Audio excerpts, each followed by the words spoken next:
오늘의 이 17장 말씀은요, 피 문제를 가지고 피를 먹지 말라고 하는 이 법률을 17장의 한 장을 그대로 다 썼습니다. 그래서 성경대로 우리가 살아야 되는 그러한 것을 하자면 우리는 피를 먹으면 안 된다. 그거는 저 이단들이 하는 소리가 아니냐, 또 이렇게 말할 수 있을 것입니다. 다 무지에서 나온 모르는 소리들입니다. 이단들도 뭔가 읽다가 깨우쳐서 그거를 지키고 사는 거예요. 그러나 또 잘못 깨달아는 것도 있기 때문에 그래서 그런 것들로 인하여서 또 이렇게 불상사가 올라나오고 이렇게 하는 것이거든요. 그러니까 오늘 이 말씀은 엄연히 이 성경에 기록된 그 말씀들입니다. 그래서 여호와께서 모세에게 일러 가라사대 아론과 그 아들들과 이스라엘 모든 자손에게, 그러니까 아론과 그 아들들과 이스라엘 모든 자손들이라 했어요. 이거는 누구를 먹고 누구는 안 먹고 이런 이야기가 아닙니다. 이스라엘 모든 자손이라는 말은 그 12족속을, 그러니까 모든 그 국가 민족들을 말하는 것이죠. 그리고 아론과 그 아들들의 이는 제사장 권속들, 제사장의 후예들, 이러한 말입니다. 그러니까 저 이스라엘 사람들은 다 이 말씀을 지키는 거예요. 이게 누구의 말씀이냐 하면은 전능하신 여호와 하나님께서 모세에게 내려주신 그 말씀이다 하는 거죠. 그래서 고하여 이스라엘 모든 자손에게 고하여 그들에게 이르기를 여호와의 명령이 이러하시다 하라. 여호와의 명령이 이러하시다 하라. 무릇 이스라엘 집에 누구든지 소나 어린 양이나 염소를 진 안에서 잡든지, 진은 어딘지 알겠죠? 이렇게 동쪽의 세 족속, 남쪽의 세 족속, 서쪽의 세 족속, 북쪽의 세 족속 이렇게 가지고 해놔놓고 그 가에다가 담장을 친다고 그랬죠? 아멘. 그렇게 해서 그것이 바로 진이에요. 그러면 진 안에서 잡든지 진 바깥에서 잡든지 어디서 잡든지 간에 제일 먼저 1번 순서는 해망문으로 끌어다가 여호와의 장막 앞에서 여호와께 예물로 드리지 아니하는 자는 피 흘린 자로 여길 것이라. 피 흘렸다는 말은 뭐냐면 살생을 했다, 이런 말씀입니다. 그렇게 성경에서 이렇게 살생을 하지 말기를, 그리고 살생보다 더 또 중요한 살인도 하지 말기를, 이것은 저 다른 어떤 그런 종교에서만 하는 게 아니고요, 우리 성경에서는 이렇게 살생을 못하도록 그렇게 했어요. 그런데 또 살생을 하면서도 불구하고 고기를 먹으라고, 그 살생하지 말라고 하면서도 고기를 먹으라고 하는 것입니다.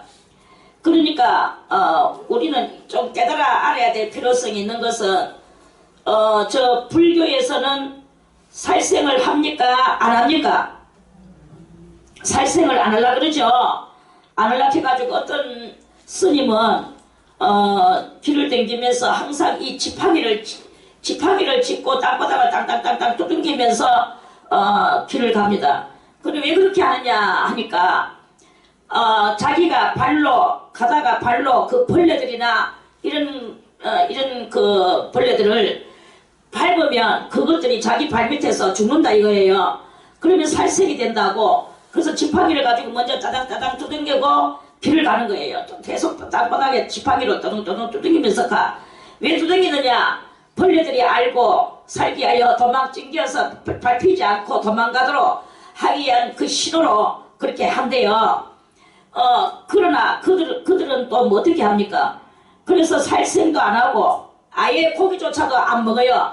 먹는 분들도 계시지만 그거는 다 잘못된 것들이고, 그 불교 법칙에서는 일단은 그 육류를 절대로 안 먹어.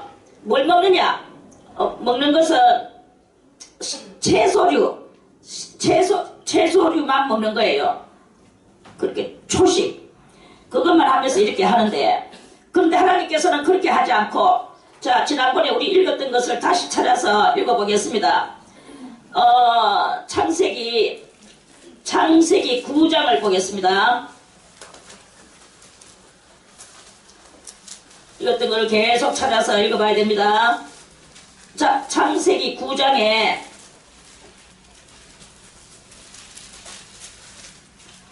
자, 창세기 9장은 무슨 내용입니까?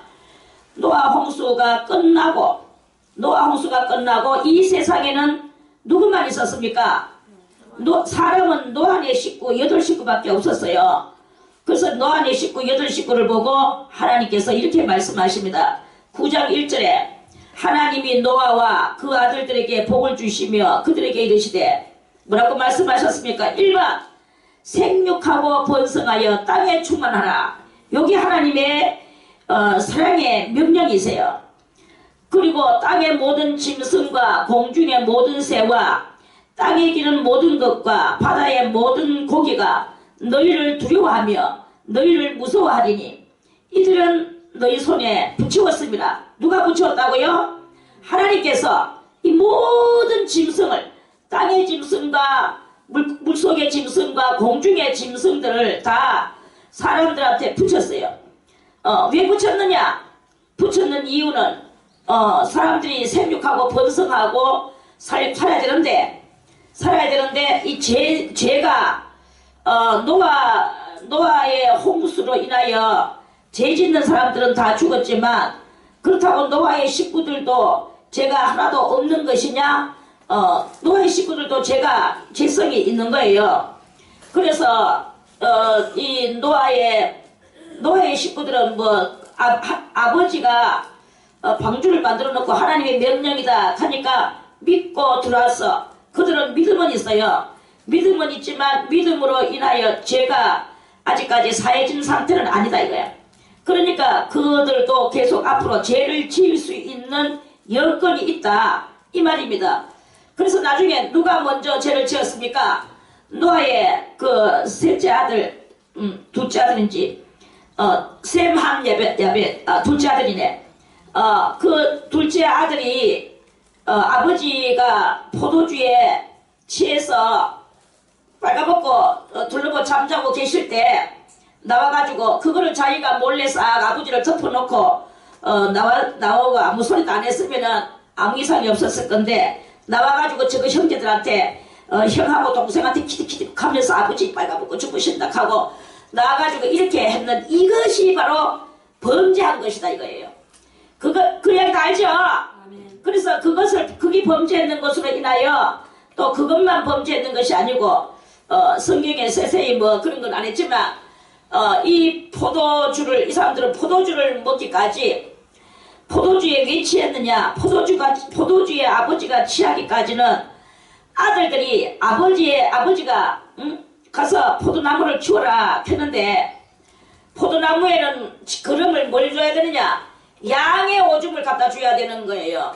양의 오줌을 갖다 줘야 되는 게 갖다 주도록 돼가 있었는데 왜 양의 오줌만 갖다 주느냐? 염소의 오줌도 좀 갖다 줘보자. 이랬어. 그래가지고 이들이 그 포도나무를 키우는데 순종으로 키운 것이 아니고 범죄로 그 포도나무를 그렇게 불순종으로 포도나무를 키운 거예요.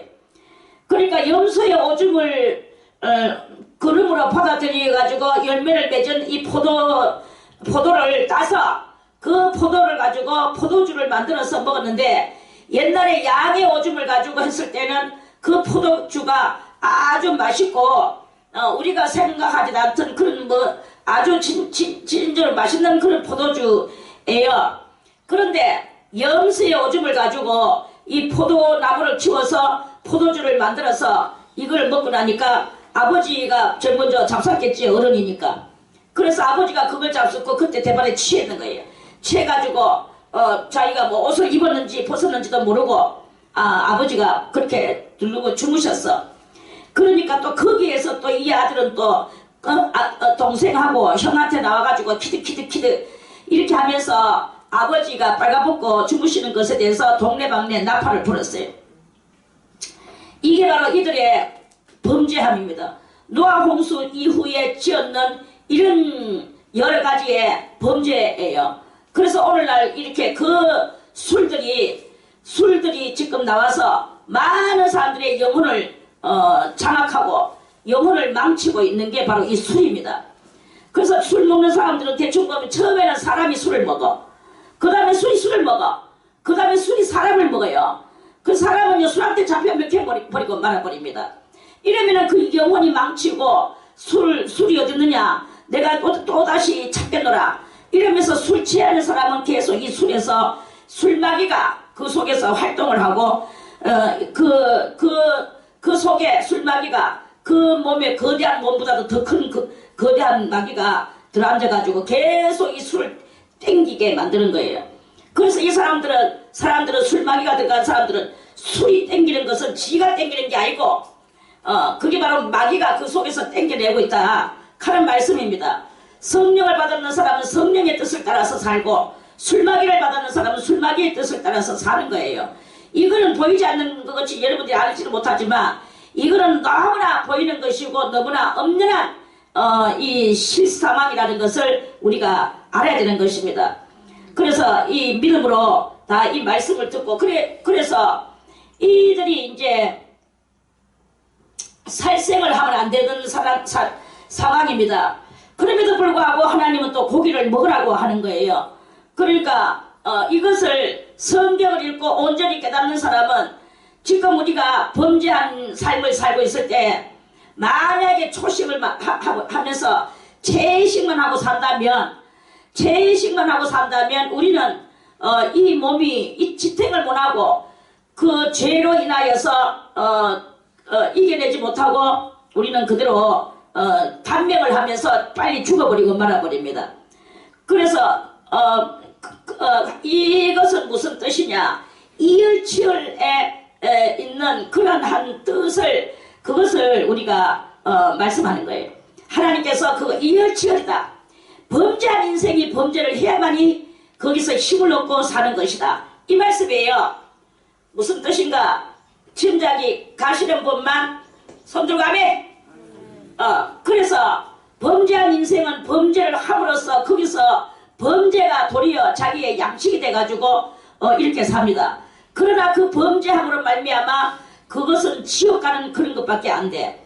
그러니까 하나님께서는 그것을 묘하게 우리들에게 어떻게 주셨느냐. 그래 우리는 채식만 하면서 살아야지 하고 불교인들과 같이 우리도 그렇게 할 수 있느냐. 그렇게 하나님은 그렇게 하지 말아라는 것을 성경에서 우리에게 이렇게 알려주시는 거예요.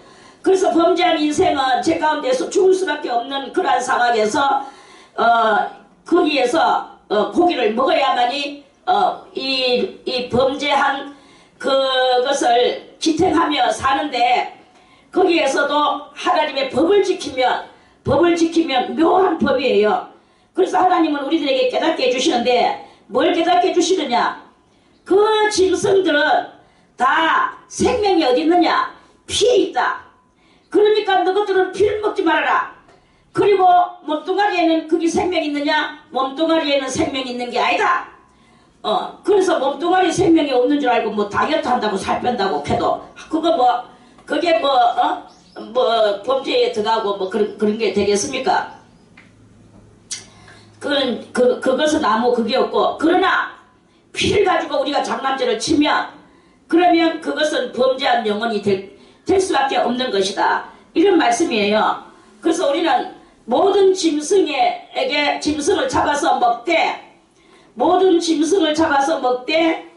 자, 다같이 4절에 그러나 고기를 그 생명되는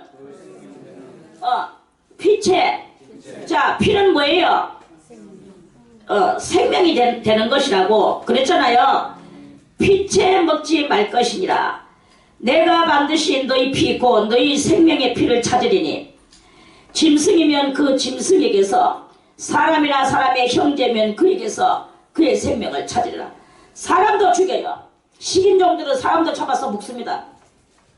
설령 식인종이 아니라 해도 사람을 잡아서 사람을 죽여서 그렇게 막 이렇게 피를 흘리게 하면 그거는 무슨 죄에 들어가느냐, 살인죄에 들어가게 돼요. 살인죄. 그리고 짐승을 죽이게 되면, 짐승의 피를 먹게 되면 살생하는 죄를 짓는 것이 역시나 생명을 죽이는 죄를 짓는 것이다. 사람 생명이나 짐승 생명이나 다 우리는 중요하게 여길 것은 사람은 피를 흘리면 안 되고 짐승은 피를 잡아서 피를 흘려 땅바닥에다가 스며 들어가게 하고 그 흙으로 그것을 덮으라고 그렇게 말씀을 여기서 다 방법을 가르쳐 주죠. 그래서 사람의 형제면 그에게서 그의 생명을 찾으리라. 무릇 사람의 피를 흘리면 사람이 그 피를 흘릴 것이니 이는 하나님이 자기 형상대로 사람을 지었음이니라. 우리는요 이 노아 홍수 이후부터 정말 깨닫고 알아야 되는 것은 모름지기 도덕이다 무엇이다 다 신앙이다. 하나님 앞에서 우리가 여러가지 많은 방법의 믿음을 가지고 이렇게 살아가는데 가장 중요한 것은 무엇이냐? 생육하고 번성하는 데에 그 모든 충성을 다하는 게 그게 하나님 앞에 그 가장 좋은 삶이다. 이런 말씀입니다. 그런데 남이 낳는 생명을 죽이고 그 피를 흘리고 또는 그 피까지 같이 먹어버리고 이렇게 하면 그러면 그것은 하나님 앞에 크게 범죄하는 것이다. 이런 것들도 우리는 이렇게 알아야 될 것입니다. 자, 그래서 짐승은 잡아서 피는 먹지 말고 고기는 먹고 사람은 아예 죽이면 안 되고 이러한 것으로 왜? 사람은 다 만물의 영장입니다. 우리 모두가 다 만물의 영장이에요. 만물보다도 가장 우월한 것이 사람이다 이거예요. 그럼에도 불구하고 지금은 죄로 말미암아 만물보다도 더 부패한 것이 사람의 마음이 되어버렸다 그랬어. 그래서 우리의 마음은요 만물보다도 지금 더 부패합니다. 짐승은 그렇게 죄를 짓지 않았어. 그런데 사람은 이렇게 죄를 짓고 마음이 비뚤어져 가지고 그래서 부패하다 썩어버렸다 이 말입니다. 그래서 이제 우리가 정말 그리스도 예수의 피로서 우리는 이 모든 피들은 각기 자기의 생명이고 예수님의 피도 예수님의 피입니다. 예수님의 생명입니다. 그런데 예수님은 자기의 영원한 생명을 우리를 위하여 흘리셨다 이거죠. 십자가상에서. 그리고 피 다 흘리니까 결국은 뭐가 왔습니까? 예수님한테 죽음이 왔죠. 그래서 예수님은 죽으셨어요. 죽으시고 3일 만에 살아나셨는 것은 하나님께서 살려내셨다. 그렇게 요한복음에도 말씀 있고 많은 곳에도 그런 말씀이 있죠. 그래서 무릇 사람의 피를 흘리면 사람이 그 피를 흘릴 것이니 그럼 사람의 피를 흘린 그 사람이 지도 피를 흘릴 것이니 이 말이에요. 그러니까 이게 바로 하나님의 공이다. 사람을 죽이는 사람은 지도 죽어야 된다 이 뜻입니다. 이는 하나님이 자기 형상대로 사람을 지었음이니라. 하나님의 형상대로 사람을 지었는데 사람이 그 사람을 형상대로 지었는 그 사람을 죽여버리면 지도 죽어야 마땅한 것이 바로 하나님의 공이다. 이런 말씀이에요. 그래서 우리는 사람을 죽이지도 않아야 되고 미워하지도 않아야 돼. 미워한다면 하나님께서 이렇게 말씀하십니다. 남의 하인을 미워하는 너는 누구냐? 너는 누구냐 했겠어요. 너는 누구냐? 저도 하나님의 하인입니다. 시끄럽다. 나는 그런 하인 둔 적이 없다. 이렇게 말할 수도 있겠죠. 그거를 우리가 그런 것을 알아야 되는 거예요. 우리 다 하나님의 형상대로 지음을 받았는데 다 똑같이 또 범죄를 했어요. 범죄를 해가지고 범죄 속에서 서로 미워하고 짓듣고 이렇게 하면서 갈등을 일으키고 이렇게 살아가는 것은 그것은 바로 하나님을 그렇게 하나님을 영광을 돌리는 것이 아니라 하나님을 욕되게 하는 것이고 하나님 앞에 심판받을 행실이다. 이런 말씀이에요. 주님은 말씀하십니다. 자, 다시 한번 읽겠습니다. 9장 1절에 하나님이 노아와 그 아들들에게 복을 주시며 이르시되 생육하고 번성하여 땅에 충만하라. 서로 죽이고 물고 뜯고 싸우는 게 아니라 서로 생육하고 번성하라고 그랬어요. 자, 7절에도 너희는 생육하고 번성하여 땅에 편만하라. 편만하여 그 중에서 땅 위에서 번성하라. 하나님은 우리 인생들에게 번성하라고 그랬어요. 그러는데 지금 이 과학적 세상, 바벨론적 세상에서 과학을 많이 이렇게 하다 보니까 뭐 산화 제한이다, 무슨 제한이다 이러면서 그렇게 그것은 그래가지고 많은 그 산화 제한법이 나왔어요. 그리고 임신을 중단하는 중절법이 나왔어. 그 모든 그런 일을 합니다. 그래서 사람들은 알을 많이 놓지를 않으려고 해. 아 많이 놓으면은 놓는 그것을 힘들어하는 거예요. 원래는 여자는 계속 아기를 낳아야 돼요. 그리고 알을 키워야 돼. 그러면서 그럼 뭐 먹고 사느냐라고 또 질문을 해요. 그럼 하나님께서 생육하고 번성하는 이 세상에 먹을 것을 안 주겠습니까? 다 하나님이 주시죠. 그거는 다 믿음 없는 불신자들, 이 세상의 과학적 세상 속에서 일어나는 그러한 것이다. 이런 말씀이죠. 그래서 이 불신자들이 그런 것들을 만들어 놓고 여자들이 뭐 요새 하나 아니면 둘, 많아봐야 셋, 내놓기가 힘들어. 대충 하나 놓습니다. 그나마도 지금 하나도 안 놓으려고 그러는 거예요. 그러면서 여자들은 다 자기의 인생, 자기 개인의 자기 삶을 이 자녀를 놓고 키우는 데에다가 헌신하기 싫어하는 것입니다.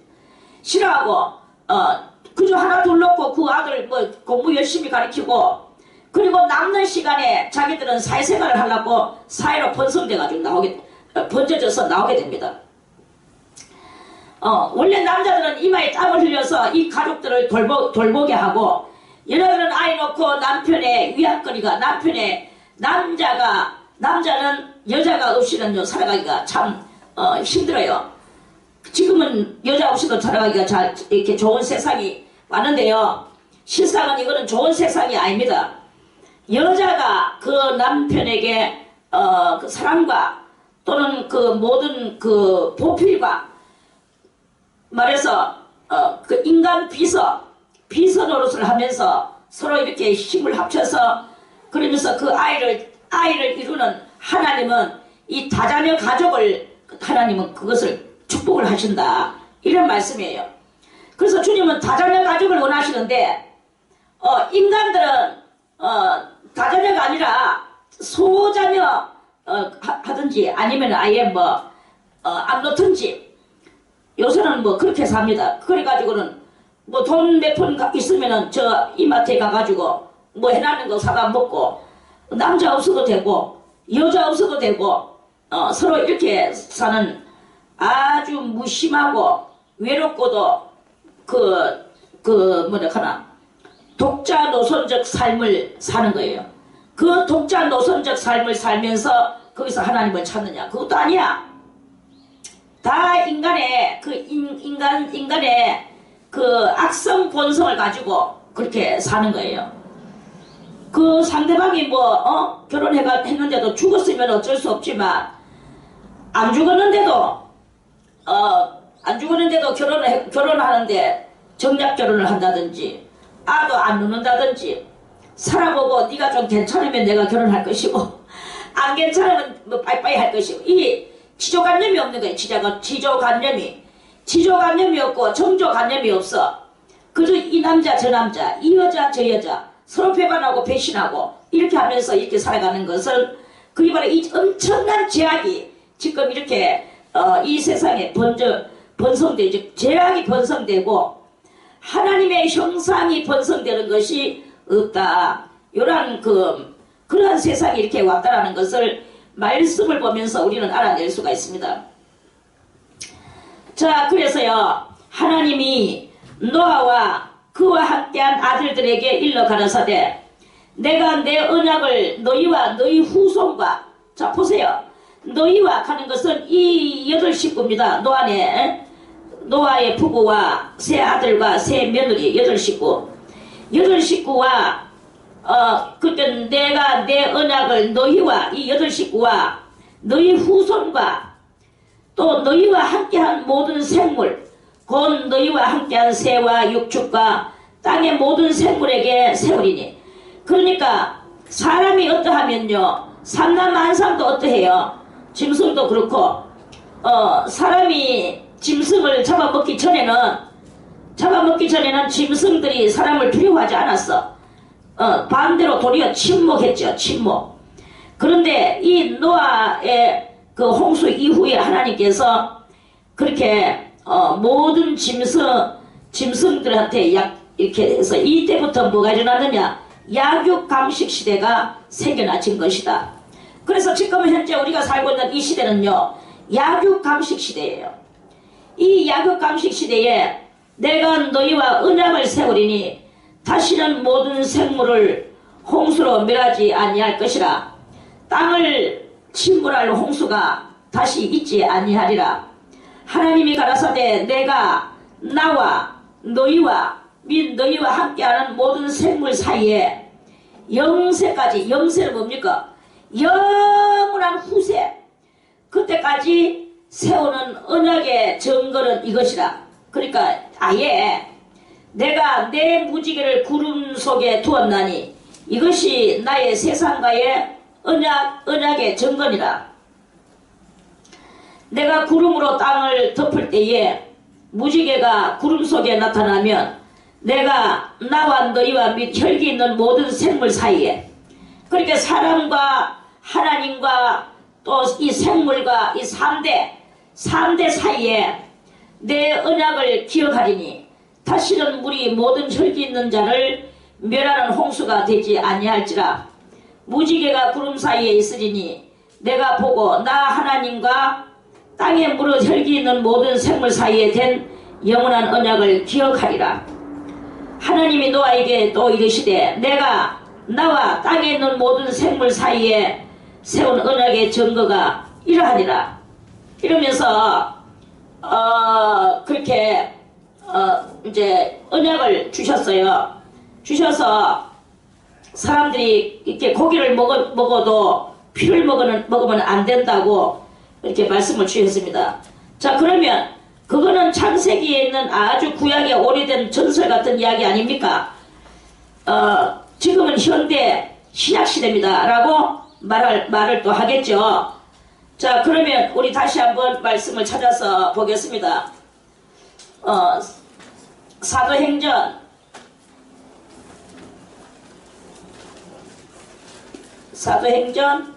20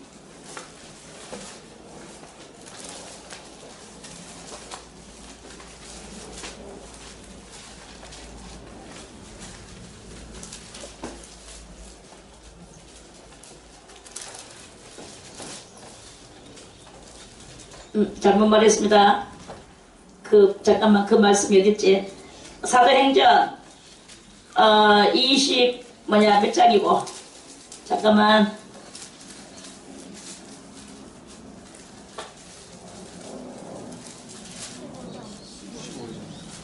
맞네. 그래.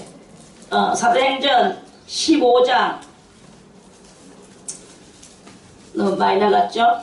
자, 사도행전 15장에 이런 문제를 이래가지고, 이거는 유태인들만 지키는 것이고, 우리 이방인들은 안 지키고, 또는 뭐, 현대고, 신약이고, 이런 말들이 나올까봐 성경에서는 이렇게 다 기록을 해놨습니다.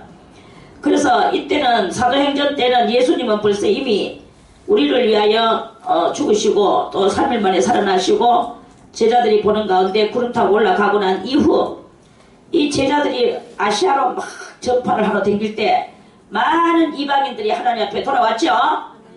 자, 그래서요 이방인들은 지맘대로 먹고 살던 사람이야. 뭐 핀지 뭐 편들이 있는 것인지 없는 것인지 이런 거 몰라. 그냥 그런데 이방인들이 들어오니까 어떻게 됐습니까? 이방인들이 들어오니까 먹는 음식에서부터 대만 부정함이 덮어 씌우게 되는 것이죠. 그러니까 유대인들은 깔끔하게 살던 유대인들은 많은 것을 금하고 깔끔하게 살았던 유대인들은 그걸 볼 때 정말 부정하고 사람 같은 느낌이 들지를 않는 거예요. 그래서 그러한 유태인들은 그걸 보고 막 이제 또 그랬습니다. 그랬는데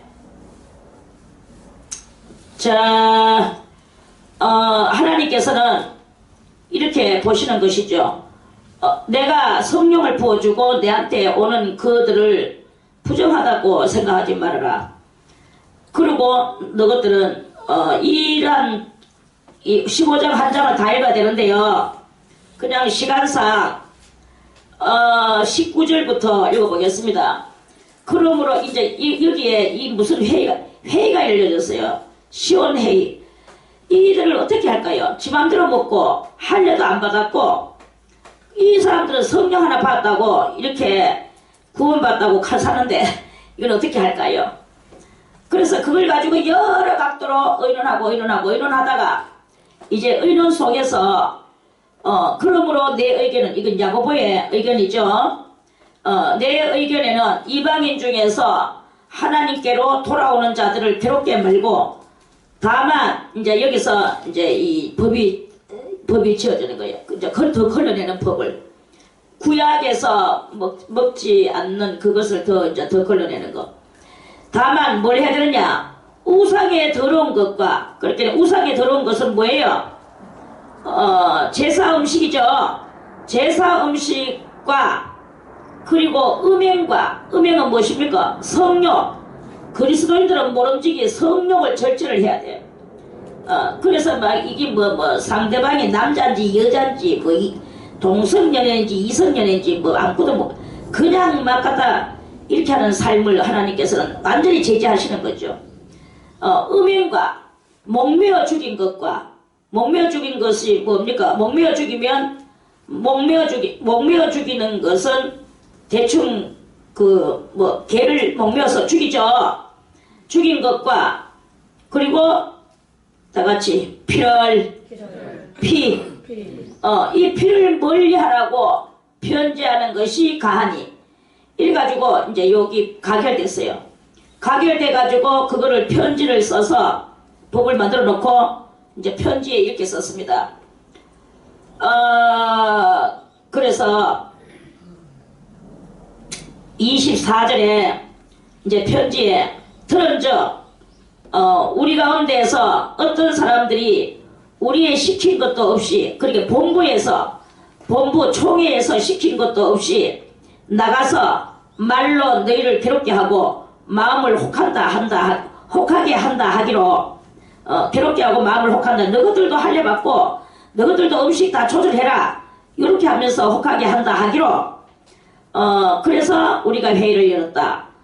그리고 그 회의를 열었는 것을 편지를 써서 사람을 택하여 우리 주 예수 그리스도의 이름을 위하여 생명을 아끼지 아니하는 자인 우리의 사랑하는 바나바와 바울과 함께 너희에게 그 편지를 보내기를 일치 가결하였노라. 회의에서 그리하여 유다와 실라를 보내니 저희도 이 일을 말로 전하리라.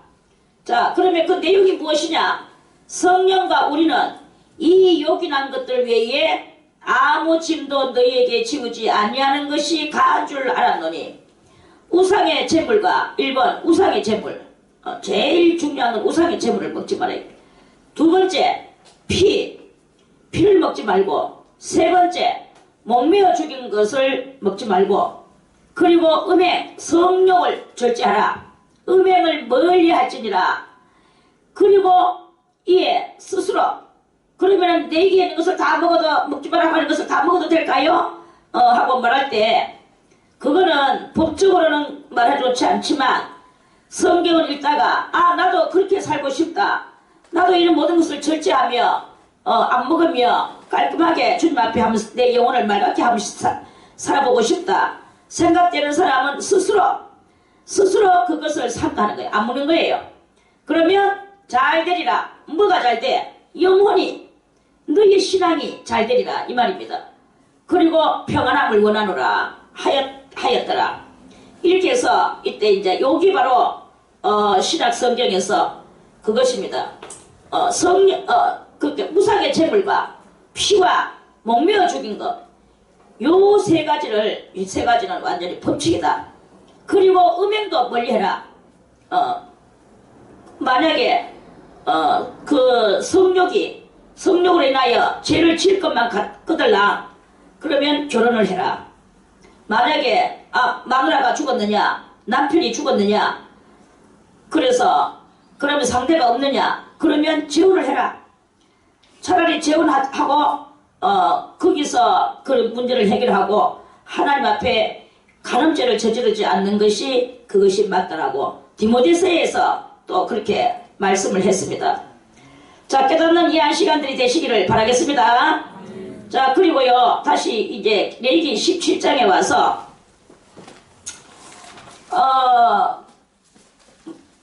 자 4절 말씀입니다. 먼저 해방문으로 끌어다가 여호와의 장막 앞에서 여호와께 예물로 드리지 아니하는 자는 피 흘린 자로 여길 것이라. 피 흘린 자로 여긴다는 말은 살생하는 자로 여길 것이다. 이런 말씀입니다.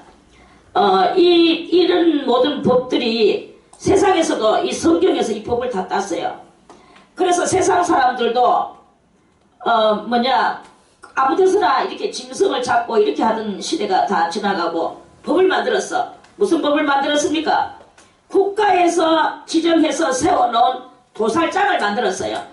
그래서 다 자기 아무리 내 짐승이라고 내가 잡아서 아무 데서나 잡아서 이렇게 자기들이 먹거나 팔거나 하면 국가의 법에 위배됩니다. 그러니까 아무리 내 짐승이라도 사육하는 그런 사람들, 이런 모든 사람들이 내 짐승이라도 내가 내 맘대로 못 잡아. 그것은 그 도살장에 가서 짐승한테 도장을 받고 그렇게 허가를 받고 그러고 나서 잡는 거예요. 그렇게 하는 게 세상 법도 다 어디서 나왔는 것이냐? 그게 바로 다 성경에서 나온 법이다. 이런 말씀입니다. 그래서 우리들은 이렇게 성경에 있는 이것을 지금 제가 말하는 이 모든 것들을 여러분들은 기억에 담아놔야 돼. 그리고 여러분들이 어디를 가든지 항상 어떻게 하든지 피를 먹지 아니하고 우상의 제물을 먹지 아니하고 그리고 이 음욕을 멀리하고 그리고 목매어 죽인 짐승을 먹지 아니하는 이거는 항상 어디 가든지 이렇게 꼭 지켜야 된다. 이런 말씀입니다. 그래서 이러한 것들을 이렇게 잘 지키면 무엇이 되느냐? 여러분들의 영혼이 하나님 앞에서 신령해지고 또 하나님이 그러한 사람들하고 왜 그렇게 하겠습니까? 하나님을 믿는 믿음으로 안 먹는 거잖아요. 그럼 하나님을 믿는 믿음으로 안 먹는 이 행위를 할 때 하나님은 기뻐하시고 그 사람의 편이 돼가지고 그 사람이 어디를 가든지 하나님은 지켜주시는 그런 놀라운 역사가 일어나게 되는 거예요. 하나님은 어디든지 자기를 믿는 자들을 자기 편으로 생각하시고 자기 자녀로 생각하시고 그렇게 지켜주시는 거예요. 그런데 우리가 하나님의 자녀라고 말로만 그러고 교회도 나오고 다 하면서도 이거는 하면서 가볍게 여기고 막 이렇게 지키지도 않고 이렇게 하면 그 욕이라는 것 쫓아든 말입니다. 욕이라는 거 그 세 가지 그것조차도 지키지 않냐고 지 맘대로 살아간다면 그러면 하나님도 그래 니 그랬으니까 나도 니 모른다. 하나님 이렇게 하시는 그러한 경향이 100% 있을 거라고 여러분들은 믿기를 바라겠습니다. 그러니까 여러분들이 하나님 앞에 은혜를 받고 복을 받고 사랑을 받고 보호함을 받으려면 어떻게 해야 되겠습니까? 우리 부들하고도 마찬가지지. 제가 이래 가지고 있습니다. 누구는 말씀대로 살라고 노력을 합니다. 누구는 말씀이 가기나 말기나 지할지 계속 해버립니다. 그러면은 제가 사랑스럽겠습니까? 안 사랑스럽겠습니까? 그래도 이 수도원에서 정해놨는 그 규율을 지키려고 애를 쓰고 이렇게 하는 사람이 사랑스럽지 않겠습니까? 그리고 그 사람을 위하여 정말 내가 뜨거운 마음으로 하나님 앞에 한 번이라도 더 기도해 주지 않겠습니까? 그런데 수도원의 규율이 분명히 있는데도 불구하고 슬쩍 자기 멋대로 행동하는 그거 다 하나님이 모르십니까? 전들도 모르겠습니까? 벌써 하나를 보면 10가지를 알죠? 이렇게 되면 그러면 사랑스럽겠습니까? 기도는 그냥 도리어 쫓아내고 싶은 마음이 많죠. 쫓아내고 싶어요. 그런 일이 있습니다. 그러니까 우리가 어디를 가든지 사랑스러운 행실을 해야 돼. 하나님 앞에도 사람 앞에도 해야 되지만 무엇보다도 하나님 앞에 이 사랑스러운 행위를 해서 그래서 하나님의 자녀답게 자기 자녀는요 어떤 그 궁지에 몰린다 할지라도 죽이지 않으십니다. 그 궁지에서 끝내 이기고 승리하고 나올 수 있도록 성령을 부어주시고 진리로 역사하시고 하나님은 그렇게 보호해 주신다는 것입니다. 그래서 우리는 살다가 살다가 때로는 이 법을 또 안 지켜야 될 그러한 일들도 또 이렇게 있을 것입니다. 그러면 슬쩍슬쩍 또 어그러뜨리고 이렇게 살면 그 사람은 또 언젠가는 자기도 이 땅 위에 살면서 이 땅 위에 살 때 무슨 일이 납니까? 욥기 5장 7절에 보니까 인생은 고난을 위해서 났다 그랬어. 그러면 언젠가는 그 사람도 또 고난 당할 일이 생겨요. 아, 나는 행복해. 나는 우리 집은 행복해. 우리 집은 100% 행복하지. 우리 식구들은 다 마음도 한 마음 한 뜻이고 우리는 서로 사랑하고 어쩌고 저쩌고 이래한다 할지라도 거기에서 그것이 이 땅에서 그것이 영이 되어주는 것은 없어요. 때로는 그 사랑하는 자를 하나님께서 뒤쳐. 왜? 너끼리만 너무 사랑하면 내가 질투가 일어난다. 하나님은 이러시는 거예요. 그래서 그래서 또 하나님이야 하고 믿고 매달리지 않을 수 없도록 하나님은 우리의 이 환경을 그렇게 이끌어 가신다 이거예요. 그래서 우리는 그게 우리가 하나님이 나를 우리를 미워하시는가 또는 벌을 내리시는가 라고 생각을 할지도 모를 것입니다. 그러나 여러분들은 항상 이렇게 하나님께서 내가 뭔가 우리끼리만 이렇게 하다 보니까 하나님이 질투하셨는갑다. 우리가 하나님 앞에 하나님을 더 중심으로 매달리는 게 부족했구나. 얼른 이것을 깨닫고 하나님 앞에 매달리면 그 문제들이 저절로 다 해결되어지게 되고 하나님은 사랑하는 자에게 영구히 벌을 주는 게 아닙니다. 영구히 벌을 주는 것 같이 보여도 이스라엘의 그 바벨론 생활 70년 하듯이 이 땅에서 우리가 완전케 되어지게 하기 위하여 그래 하나님께서 우리들에게 한 번씩 가다가 그런 것을 주는 거죠. 그러면 그때마다 우리는 깨닫고 주님한테 더 가까이 나아가는 영성장을 위하여 영혼의 성장 영성력을 위하여서 우리들이 힘쓰고 했을 때 우리의 영혼은 자라나게 되고 그러므로 말미암아 세상에서도 하나님의 기둥 같은 일꾼이 되어서 일을 하게 되는 거예요. 전부 저거 식구만 위해서 일하고 저거 식구만 그저 먹고 남은 죽든지 말든지 돌보지도 못하고 일하는 사람은 그 사람을 하나님의 일을 못합니다. 하나님은 그런 사람을 일을 시키지도 않습니다. 우리가 하나님의 일을 한다는 것은 하나님 어떤 사람도 하나님 저는 세상에서 그냥 돈 버리고 돈으로 하나님 앞에 충성할게요 라고 말을 하는 일을 무식한 사람들이 있는데 그거는 다 하나님의 뜻을 몰라서 그러는 거예요.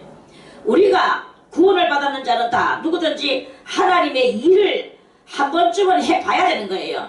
주의 일은 무엇입니까? 주의 일은 주의 뜻대로 사는 것이고 주를 믿고 주님의 그 뜻을 내가 그 모든 만민에게 행동으로 옮기는 그것이 바로 하나님의 일이다 하는 말씀입니다.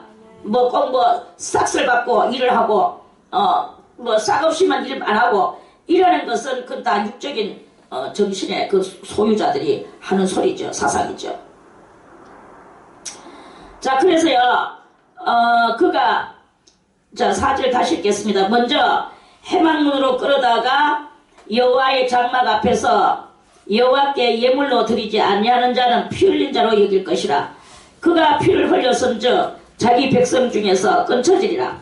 자기 백성 중에서 끊쳐지리라 하는 말은 지옥 간다 이 말입니다. 자기 백성은 천국 가는 지금 그런 이야기죠. 그런즉 이스라엘 자손이 들에서 잡던 희생을 해망문 여호와께로 끌어다가 제사장에게 주어 염소를 잡든 양을 잡든 소를 잡든 다 제사장에게 주어 화목제로 여호와께 드려야 할 것이요. 그래서 먼저 화목제는 뭡니까? 감사제입니다. 오늘날에는 감사제로 여호와께 드려야 할 것이요. 제사장은 그 피를 해망문 여호와의 단에 뿌리고 그 기름을 불살라 여호와께 향기로운 냄새가 되게 할 것이라. 그들은 전에 음란히 섬기던 수염소에게 다시 제사하지 말 것이니라. 이 음란이 어디서 섬겼느냐? 애굽에서 애굽에서 제사 지내던 그 행실을 이제는 못하도록 모세가 이렇게 아주 탄탄한 법을 만들었어요. 이는 그들이 대대로 지킬 영원한 규례니라. 그래서 수염소를 신으로 섬기는 이 행실은 다 버리고 이 염소들은 도리어 잡아서 자기의 죄를 위하여 하나님 앞에 바치는 그러한 것으로 이렇게 하나님의 이 법입니다. 너는 또 그들에게 이르라. 무릇 이스라엘 집 사람이나 혹시 그들 중에 우거하는 타국이니 번제나 희생을 드리되 회막문으로 가져다가 여호와께 드리지 아니하면 그는 백성 중에서 끊쳐지리라. 자, 외국 사람들도 거기서 같이 살아요. 그러면서 하나님 앞에 뭔가를 바치려고 할 때는 다 그 회막문에서 잡아야 되는 거예요. 회막문으로 가져다가 여호와께 드리지 아니하면 그런 백성 중에서 끊쳐지리라. 하나님 앞에서 이렇게 제사를 지내는 것에 대하여 누구를 막론하고 이렇게 회막문 앞에서. 자, 그럼 회막문은 뭘 상징하느냐? 회막문은 바로 오늘날 우리의 이 마음의 성전 문을 상징하는 것입니다. 자, 그러면 우리 어디를 찾아서 볼까요? 고린도전서를 한번 찾아서 보겠습니다. 고린도전서 3장 말씀입니다. 고린도전서 3장 17절에 16절부터 너희는 누구예요? 우리들이죠. 우리가 하나님의 성전이다. 성전인 것과, 그럼 성전 안에는 하나님 계셔야 되는 게 하나님의 성전이죠. 하나님의 성령이 어디 안에? 바로 우리 안에, 여러분들의 심령 안에 거하시는 것을 알지 못하느냐? 이러셨죠. 누구든지 하나님의 성전을 더럽히면, 우리가 보통 성전을 생각할 때 이 건물로 생각을 많이 합니다. 그런데 하나님의 성전을 더럽히면 하나님이 그 사람을 멸하시리라. 이 말씀을 잘 이해하면서 읽어보세요. 그래서 우리는 뭐냐? 마음의 성전을 이루면서 살아야 될 그게 바로 우리다 이거예요. 마음의 성전을 이루면서 사는 그 사람 속에, 그 마음의 성전이 이루어진 그 사람 속에 하나님의 영이 그 안에 계시는 거죠. 그래서 그러면 마음의 성전이 되는 것입니다. 그래서 하나님의 성전인 마음을 더럽히면, 그러면 하나님이 그 사람을 멸하신다. 멸망시킨다는 말은 지옥으로 보낸다. 이런 말씀입니다. 그러면서 하나님의 성전은 거룩하니 너희도 그러하니라. 너희의 마음이 거룩하니 너희 자체가 너희가 거룩한 너희들이 된 것이다. 이런 말씀입니다. 그러니까 여러분들이요, 마음으로 하나님의 성전을 우리도 뭐 여기서 그렇죠. 막 여기를 뭐 여기서 뭐 별짓 다 하고, 지금 우리는 참 이렇게 공동체 생활 속에서 어쩔 줄 몰라서 이렇게 하고 있습니다만은, 이 성전을 깨끗하게 해야 되는 거야. 그리고 여기 안에 있는 것을 함부로 뭐 이것저것 건드리고 만지고 지 맘대로 하고 부수고 이렇게 하면 안 된다는 거예요. 내 얘기에서 지난번에 읽었죠. 뭐를 갖다가 부수면 5분의 1을 더 해가지고 그대로 해가 본체로 내놔야 되는 거예요, 새 걸로. 이게 바로 그 법입니다. 여러분들이 이렇게 성전을 이런 건물의 성전도 이렇게 하거늘 하물며 마음을 더럽히면, 마음의 성전을 더럽히면 하나님이 그 사람을 멸하신다. 이런 말씀입니다. 그래, 아무도 자기를 속이지 마라. 계속 사람들은 뭔가 이론을 만들어 놓고 자기가 자꾸 뭔가 이론으로 뭘 이렇게 변명합니다. 그건 다 자기가 자기를 속이는 것이다. 속이지 말라. 너희 중에 누구든지 이 세상에서 지혜 있는 줄로 생각하거든. 자기 머리 써가지고 자꾸 변명을 하면은, 그러면 나는 지혜 있구나. 그렇게 생각이 되거들라. 도리어 미련한 자가 되라. 미련한 자가 되어라. 그리하여야 그 미련한 것이 바로 지혜로운 자가 되는 것이다. 이런 말씀입니다. 내 똑똑딱 하는 사람은 하나님 앞에서는 그거는 100% 미련한 자입니다. 근데 나는 미련합니다 라고 자기 가지고 있는 지혜는 이거는 옳지 않습니다 하고 버리고 하나님의 것을 모르지만 더 알아나가려고 할 때, 그럴 때 하나님은 더 많은 것을 알게 해주시고 깨닫게 해주시는 그런 그 역사가 일어날 것이다 하는 말씀이에요. 아멘. 자, 다시 이 17장으로 와서요. 그들은 전에 음란히 섬기던 수염소에게 다시 제사하지 말 것이니라. 이는 그들이 대대로 지킬 영원한 규례니라. 영원한 규례로 해망문에서 짐승을 잡는 것, 그거를 상징적으로 말하면 우리 마음의 해망문에서 짐승을 잡습니다. 그 짐승은 무엇이냐? 우리 속에 있는 이 7가지 악성을 죽이는 게 바로 그게 그 짐승이다. 요렇게 우리가 또 이해를 해도 됩니다. 그래서 그 짐승들을 내 마음에서 다 잡으면, 그러면 그게 바로 우리의 마음의 성전을 더 거룩하게 만들어내 놓는 그런 일이 일어날 것이다 하는 말씀입니다. 자, 너는 또 그들에게 이르라. 8절에 무릇 이스라엘 집 사람이나 혹시 그들 중에 우고하는 타국이니 번제나 희생을 드리되 해망문으로 가져다가 여호와께 드리지 아니하면 그런 그 백성 중에서 얹혀지리라. 자, 이 8절의 말씀을 이스라엘의 현실로 볼 때는 이스라엘 사람들이나 거기에 우고하는 많은 이방인들도 하나님 앞에서 이렇게 번제를 드리고 싶어 하는데요. 뭐 짐승을 잡을 때 해망문으로 가지고 가지 않으면 그러면 그 백성 중에서 끊쳐진다는 것은 이스라엘 국가의 호적에서 다 끊쳐지는 것이다. 이런 말씀이에요. 그런데 오늘 우리들에게는 뭐냐? 그 백성 중에서 끊쳐진다는 것은 그대로 백발백중 지옥으로 향하는 것이다. 이런 말씀입니다. 그래서 우리는 마음의 성전 앞에 내 속에 있는 이 7가지 악성, 자, 가장 중요한 것은 교만성이에요. 교만한 것은 짐승이 어느 짐승입니까? 공작새를 말합니다. 그리고 다음에 포악한 성품이 우리들한테 있습니다. 이 포악한 성품은 뭘 상징하느냐? 호랑이를 상징해요. 그리고 그 다음에 음란한 성품이 있는데 음란한 것은 뭘 상징하느냐? 그거는 바로 염소를 상징합니다. 그리고 아집성이 있는데 아집은 뭐냐? 그건 돼지를 상징합니다. 돼지. 그 온전히 자기 이기적으로 사는 거죠. 그리고 게으름이 있습니다. 게으름이 있는데 게으름은 뭘 상징하느냐? 그런 자라가 뭐 지 좋을 때는 목을 쭉 빼는데 빼는 뭐 자라 모가지가 뱀목보다 덕입니다. 이래가지고 뽑아가지고 신나할 때는 다 같이 나가, 지 좋을 때는 같이 휩쓸려 놀다가 이 상황에서 뭔가 지금 일을 해야 된다. 내지는 뭔가 내가 맡아야 된다. 뭐 하나 책임져야 된다.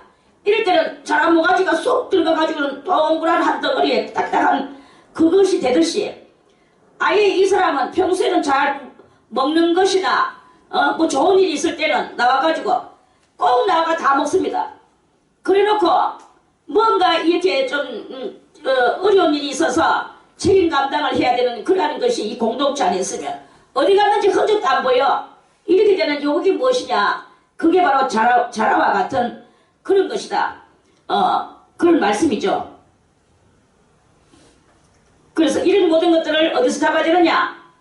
내 마음의 성전에서 잡아야 되는 거예요. 내 마음 성전문 앞에서 이런 모든 죄악성들을 때리잡아야 되는 것이다 하는 그런 말씀입니다. 그리고 뱀이나 뭐 다 거짓성은 뱀이죠. 그래서 이런 것들을 다 그렇게 하지 않으면, 그것들을 때려잡지 않으면 우리는 그대로 지옥행이다, 지옥행이다, 이런 말씀이에요. 자, 10절에 무릇 이스라엘 집 사람이나 그들 중에 우거하는 타국인 중에 어떤 피든지 먹는 자가 있으면 내가 그 피 먹는 사람에게 진노하여 그를 그 백성 중에서 끊으리니, 그러니까 이 피를 먹으면 지옥 간다. 한마디로 이 말씀입니다. 육체의 생명은 피에 있습니다. 짐승의 육체든지 사람의 육체든지 다 생명은 피에 있다. 피가 온몸에 피 빠져나가면 죽습니다. 그렇게 피가 곧 생명이라고 우리가 알 수 있는 거죠. 내가 이 피를 너희에게 주어 단에 뿌려 너희의 생명을 위하여 속하게 하였나니 생명이 피에 있으므로 피가 죄를 속하느니라. 그래서 짐승을 잡아서 흠없는 짐승을 잡아서 그 피를 제단에다가 뿌리면 우리의 죄가 속해지는 일은 일어난다. 그러므로 내가 이스라엘 자손에게 말하기를 너희 중에 아무도 피를 먹지 말며 너희 중에 우가는 타국인이라도 피를 먹지 말라 하였나니. 그러니까 우리 주변에 누구에게든지 이 피 뭐 내 안 먹는 거 저 사람 갖다 줄까 이런 이야기들도 많이 있습니다. 그러면 안 됩니다. 그거는 다 버리라. 아낌없이 버리라. 물론 이스라엘 자손이나 그들 중에 우고하는 타국인이 먹을 만한 짐승이나 새를 사냥하여 잡거든 그 피를 이렇게 땅바닥에다 흘려서 흘리고 흙으로 덮을지니라. 땅으로 다 흘려보내고 피 없는 그 고기를 먹어라. 이런 말씀이에요. 모든 생물은 그 피가 생명과 일치라. 그래서 이스라엘 사람들은 얼마나 지독하게 이걸 지키는지 고기를 잡으면 짐승을 잡아서 고기를 만들어서 그한테 피를 안 먹으려고 그 고기를 물에다가 몇 번이나 이렇게 울카가지고 빨간 피를 다 해가 그래가지고 완전히 이 고기가 그 피를 다 뽑아내면 고기가 어떻게 되느냐. 고기가 나무 가죽 같아요. 나무 껍데기 같아요. 나무 껍데기. 나무 껍데기 같이 해가지고 맛이 진짜 없거든요. 그래도 이 사람들은 그러니까 하나님의 말씀은 바로 우리들에게 이 식도락에 그것을 하지 못하게 하시는 거예요. 이 세상에 식도락은 뭐냐? 이 세상의 낙이에요. 우리가 잘 먹고 잘 살고 이라는 건 이 세상의 낙. 그러니까 우리는 이 세상의 낙을 누리지 말고 우리는 뭘 해야 되느냐? 모든 이러한 진리의 말씀을 따라서 고난을 스스로 당하고 이렇게 하면 하나님 앞에 영원한 상을 얻으며 장래에 주의 나라에서 왕이 돼가지고 그 왕노릇을 할 수 있는 그 경지까지 올라갈 수 있는 것이다 하는 그런 말씀입니다. 그래서 그 사람들은 그렇게 다 피를 울카가지고 고기를 먹어요. 자, 모든 생물은 그 피가 생명과 일치라. 모든 생물은. 그러므로 내가 이스라엘 자손에게 이르기를 너희는 어느 육체에 피든지 이거는 말 안 했잖아 하는 그런 또 우리의 이 미련한 소리가 있거든요. 자기 지혜라고 하면서 그러니까 여기 변명할 수 없도록 어느 육체에 피든지 먹지 말라 하였나니 모든 육체의 생명은 그 피인즉 무릇 피를 먹는 자는 끊쳐지리라. 천국에서 끊쳐지리라. 천국 가는 길이 끊쳐지리라. 이러한 말씀입니다. 무릇 스스로 죽은 것이나 덜짐승에게 찢겨 죽은 것을 먹은 자는 본토인이나 타국이나 물어나고 스스로 죽은 것이나 덜짐승에게 찢겨 죽은 것을 먹을 수가 있습니다. 왜냐? 이때는 먹는 것도 그렇고 다들 물자가 귀한 시대이기 때문에 그 고기가 먹고 살아야 될 그런 것이 있으면 주님은 이 스스로 죽은 것이나 덜짐승에게 쫓겨 죽은 것은 먹지 마라 이 뜻이에요. 그런데 본토이나 타국이나 물어나고 그 먹었다 이거야. 먹었으면 물어나고 그 옷을 빨고 옷을 빨고 물로 목욕을 하고 맞죠? 몸을 씻을 것이며 저녁까지 부정하고 그 후에 정하려니와. 자, 그래서 내가 죽은 것을 먹었다 주여 이제는 다시는 먹지 않겠나이다.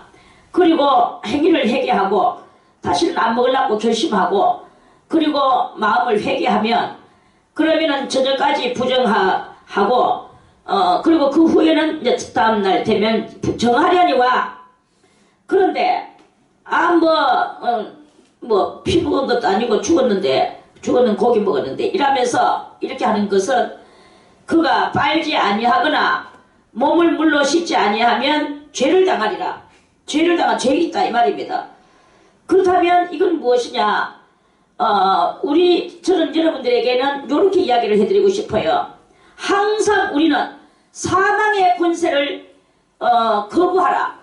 사망 권세가 파리 한 마리가 죽어가지고 시체가 땅바닥에 굴러댕겨도 거기에 뭐가 있느냐? 사망 권세가 거기에 우가고 있다 이 말이에요. 무슨 지렁이가 땅바닥에서 죽었다. 거기에는 뭐가 있느냐? 사망 권세. 지렁이가 살았을 때는 사망 권세가 아닙니다. 어떤 것이든지 죽었다면 사망 권세라 이거야. 뭐 짐승도 소도 죽었다. 그것은 사망 권세라 이거야. 그럼 내가 지금 배고픈 것이 중요하냐? 사망 권세를 물리치는 것이 중요하냐?